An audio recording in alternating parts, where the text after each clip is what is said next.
السلام علیکم ورحمۃ اللہ وبرکاتہ نحمدہ ونصلی اما بعد اعوذ باللہ من الشیطان الرجیم بسم اللہ الرحمن الرحیم۔ عزیز بھائیو، آج کی ہماری حدیث صحیح بخاری شریف سے حدیث نمبر 7 حضرت عبداللہ بن عباس سے روایت ہے۔ انہوں نے فرمایا، ابو سفیان بن حرب رضی اللہ عنہ نے ان سے بیان کیا، ہرقل شاہ روم نے انہیں قریش کی ایک جماعت سمیت بلوایا۔ یہ جماعت صلح حدیبیہ کے تحت رسول اللہ صلی اللہ علیہ وسلم، ابو سفیان اور کفار قریش کے درمیان طے شدہ عرصہ امن میں ملک شام بغرض تجارت گئی ہوئی تھی۔ یہ لوگ ایلیا بیت المقدس میں اس کے پاس حاضر ہو گئے۔ ہرقل نے انہیں اپنے دربار میں بلایا۔ اس وقت اس کے ارد گرد روم کے رئیس بیٹھے ہوئے تھے۔ پھر اس نے ان کو اور اپنے ترجمان کو بلا کر کہا، یہ شخص جو اپنے آپ کو نبی سمجھتا ہے، تم میں سے کون اس کا قریبی رشتہ دار ہے؟ ابو سفیان نے کہا، میں اس کا سب سے زیادہ قریبی النسب ہوں۔ تب ہرقل نے کہا، اسے میرے قریب کر دو اور اس کے ساتھیوں کو بھی قریب کر کے اس کے پس پشت بٹھاؤ۔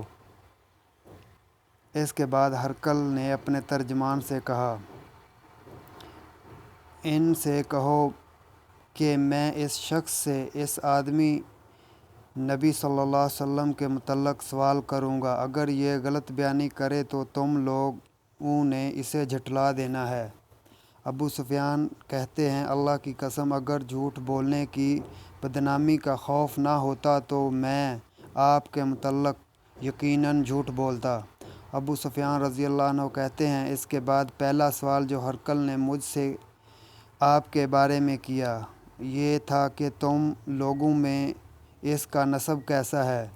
میں نے کہا، وہ ہم سے اونچے نسب والا ہے۔ پھر کہنے لگا، اچھا، تو کیا یہ بات اس سے پہلے بھی تم میں سے کسی نے کبھی کہی تھی؟ میں نے کہا، نہیں۔ کہنے لگا، اچھا، اس کے بزرگوں میں سے کوئی بادشاہ گزرا ہے؟ میں نے کہا، نہیں۔ کہنے لگا، اچھا یہ بتاؤ، بڑے لوگوں نے اس کی پیروی کی یا غریبوں نے؟ میں نے کہا، بلکہ کمزوروں نے۔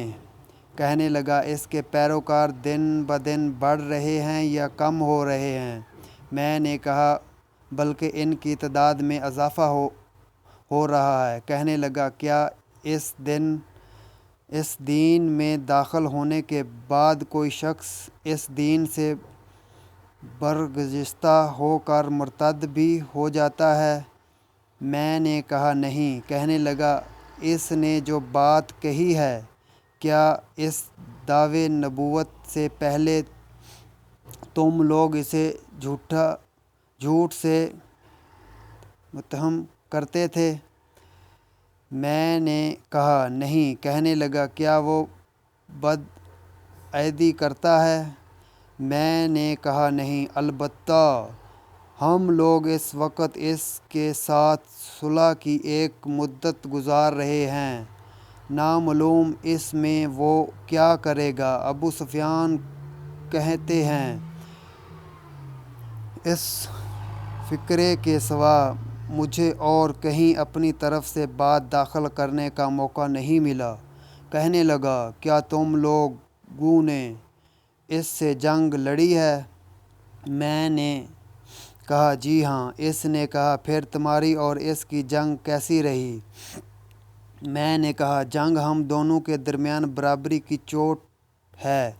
کبھی وہ ہمیں زنک پہنچا لیتا ہے اور کبھی ہم اسے نقصان سے دوچار کر دیتے ہیں۔ کہنے لگا، وہ تمہیں کن باتوں کا حکم دیتا ہے؟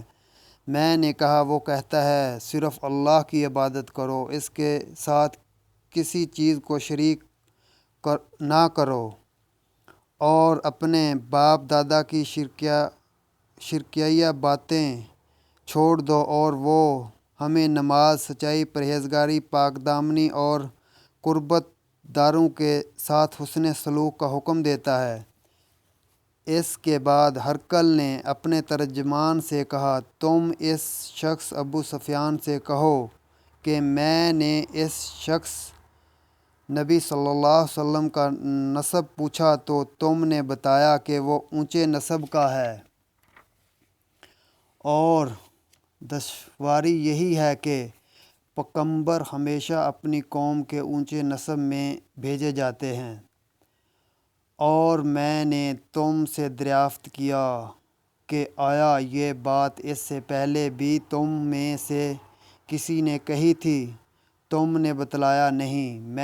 میں کہتا ہوں اگر یہ بات اس سے پہلے کسی اور نے کہی ہوتی تو میں کہتا کہ یہ شخص ایک ایسی بات کی نقلی کر رہا ہے جو اس سے پہلے کہی جا چکی ہے، اور میں نے تم سے دریافت کیا کہ اس کے بزرگوں میں سے کوئی بادشاہ گزرے تو تم نے بتلایا کہ نہیں۔ میں کہتا ہوں اگر اس کے بزرگوں میں سے کوئی بادشاہ گزرا ہوتا تو میں کہتا کہ یہ شخص اپنے باپ کی بادشاہت کا طالب ہے، اور میں نے تم سے دریافت کیا کہ جو بات اس نے کہی ہے اس دعوے نبوت سے پہلے تم نے کبھی اس پر جھوٹ بولنے کا الزام عائد کیا ہے؟ تم نے بتلایا کہ نہیں۔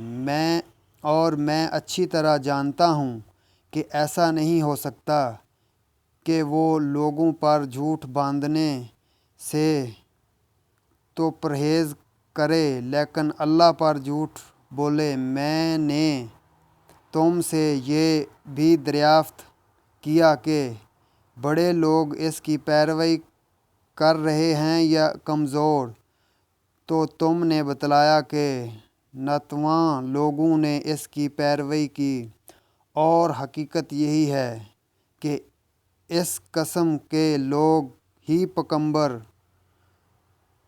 پیغمبروں کے پیروکار ہوتے ہیں۔ میں نے تم سے پوچھا وہ بڑھ رہے ہیں یا کم ہو رہے ہیں؟ تو تم نے بتلایا کہ ان کی تعداد میں مسلسل اضافہ ہو رہا ہے۔ در حقیقت امان کا یہی حال ہوتا ہے آنا کہ وہ پایہ تکمیل تک پہنچ جاتا ہے۔ پھر میں نے تم سے پوچھا کیا اس دین میں داخل ہونے کے بعد کوئی شخص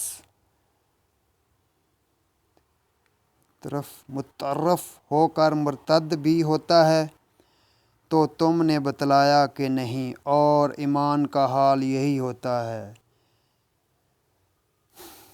کہ اس کی بادشاہت خوشی جب دل میں سما جاتی ہے تو پھر نکلتی نہیں ہے۔ اور میں نے تم سے دریافت کیا کہ کیا وہ عہد شکنی کرتا ہے؟ تو تم نے بتلایا کہ نہیں۔ اور رسول ایسے ہی ہوتے ہیں، وہ دھوکہ نہیں کرتے۔ میں نے تم سے یہ بھی پوچھا وہ تمہیں کن باتوں کا حکم دیتا ہے؟ تم نے بتلایا کہ وہ اللہ کی عبادت کرنے اور اس کے ساتھ کسی کو شریک نہ ٹھہرانے کا حکم دیتا ہے، تمہیں بت پرستی سے منع کرتا ہے، اور نماز، سچائی، پرہیزگاری اور پاک دامنی اختیار کرنے کے متعلق کہتا ہے۔ لہذا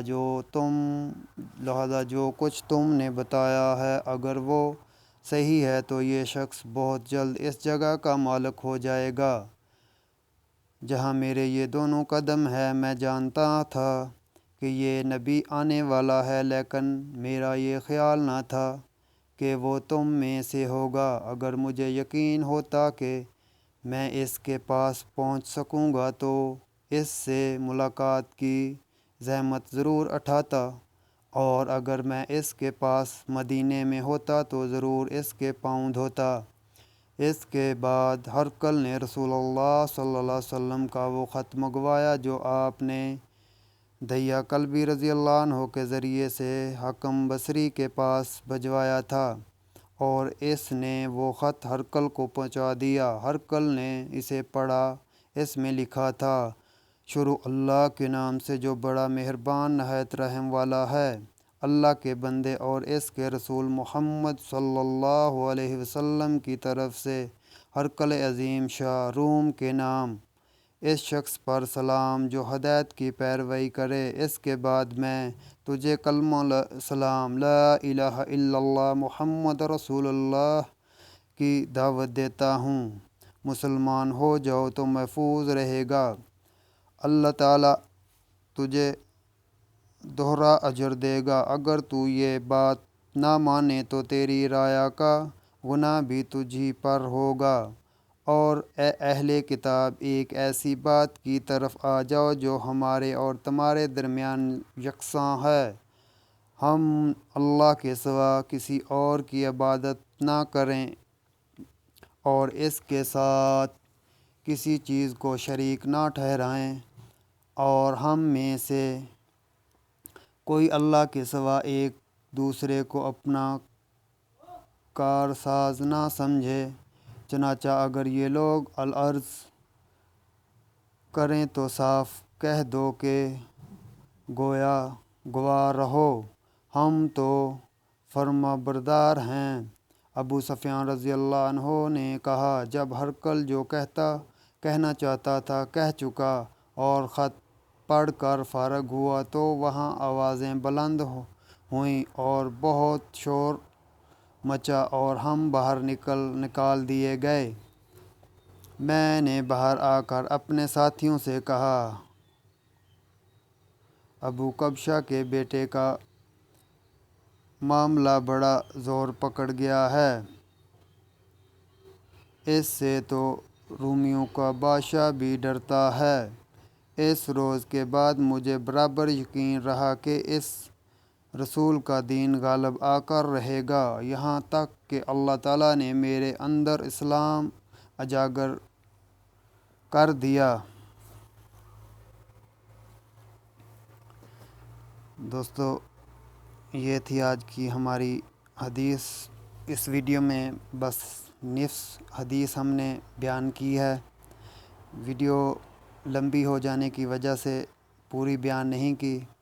انشاءاللہ باقی حدیث پارٹ نمبر 2 میں جو رہتی ہے وہ بیان کی جائے گی۔ جزاک اللہ خیر۔ السلام علیکم ورحمۃ اللہ وبرکاتہ۔